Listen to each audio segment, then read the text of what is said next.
श्रीराम जय जय राम। श्रीराम जय जय राम। श्रीराम जय जय राम। ओम नमः शिवाय। ओम नमः शिवाय। ओम नमः शिवाय।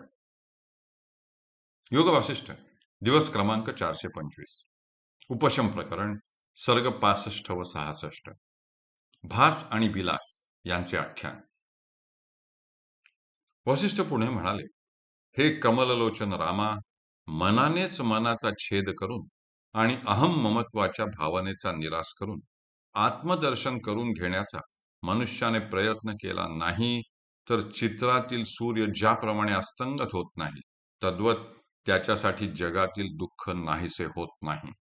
इतकेच नव्हे तर त्याच्यावर अनंत आपत्ती कोसळतात आणि व्याकुळ करणाऱ्या या संसारात त्याला पुन्हा पुन्हा परतावेच लागते.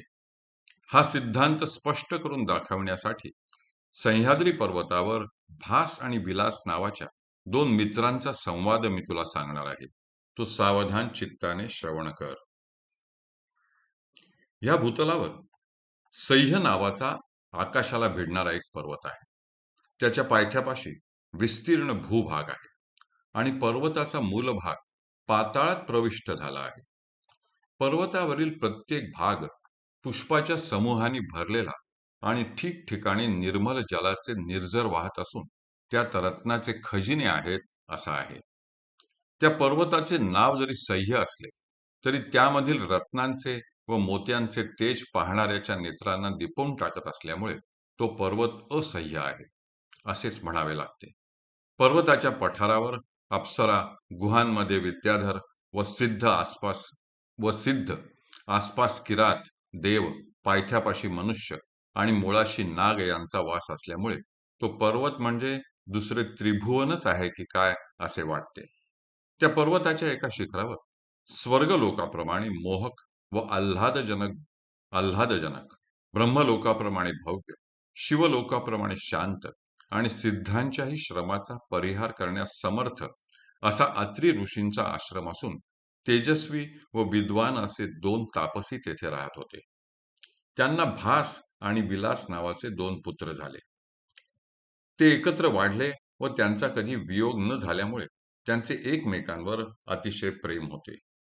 निरंतर सहचार्यामुळे त्यांच्या विचारांमध्ये विलक्षण साम्य आले होते. पुढे बालदशा संपून यौवनदशेत त्यांनी प्रवेश केला. काही काळाने त्यांच्या मातापित्यांनी वार्धक्यातील दुःखाने पीडित झालेल्या आपल्या देहाचा त्याग करून स्वर्गलोकात प्रवेश केला. भास व विलास यांनी आपल्या मातापित्यांच्या और्ध्वदेयिक क्रिया संपन्न केल्या. उपशम प्रकरण सर्ग 66. भास आणि विलास यांचे आख्यान. वसिष्ठ पुढे म्हणाले, राघवा, नंतर शोकभग्न झालेल्या त्या दोघा तरुण मुनींनी त्या ठिकाणी उग्र तपश्चर्या करण्यास प्रारंभ केला. मातृपितृ वियोगामुळे उदासीन आणि संसार संबंधाने विरक्त झालेल्या त्या तपस्व्यांनी कित्येक वर्षे त्या अरण्यात तप केले. कालांतराने त्यांच्या शरीरावर जरेची छाया दिसू लागली.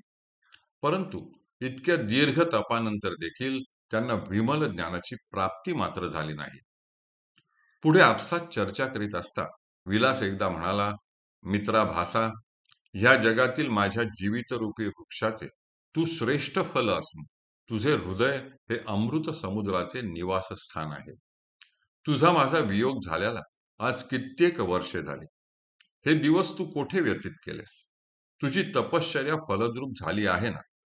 तुझी बुद्धी आता शोकरहित आणि संतापरहित झाली आहे ना? एवढ्या अवधीत तुला आत्मज्ञानाची प्राप्ती झाली आहे ना? तुझी विद्या सफल झाली आहे ना व तुझे कुशल आहे ना? वसिष्ठ म्हणाले, रामा, याप्रमाणे संसाराविषयी अत्यंत उद्विग्न झालेल्या परंतु आत्मज्ञानाची प्राप्ती न झालेल्या मित्राचे भाषण ऐकून भास मोठ्या आदराने म्हणाला, मित्रा, आज तुझे दर्शन झाल्यामुळे मला मोठा हर्ष झाला आहे. तू माझे कुशल विचारलेस, पण संसारामध्ये निमग्न झालेले जे आम्ही त्यांचे कुशल कसले आले आहे? जेथपर्यंत मला ज्ञेय वस्तूची प्राप्त झाली नाही व माझ्या चित्तातील कामसंकल्पादिकांचा अजिबात क्षय होऊन मी संसार सागर तरून गेलो नाही, तोपर्यंत माझे कुशल कसे असणार? चित्तात उदित होणाऱ्या आशांचा जोपर्यंत समूळ उच्छेद करण्यात आला नाही, तोपर्यंत आमचे कुशल होण्याची गोष्ट देखील बोलावयास नको. जोपर्यंत सर्व पदार्थांचे शोधन करून आत्म्याची ओळख पटली नाही, तोपर्यंत चित्तामध्ये ब्रह्मज्ञानजन्य समतेचा उदय झाला नाही व महावाक्यांचा पूर्ण बोध झाला नाही, तोपर्यंत आमचे कुशल असणे शक्य तरी आहे का? हरि ओम तत्सत. हरि ओम तत्सत. हरि ओम तत्सत.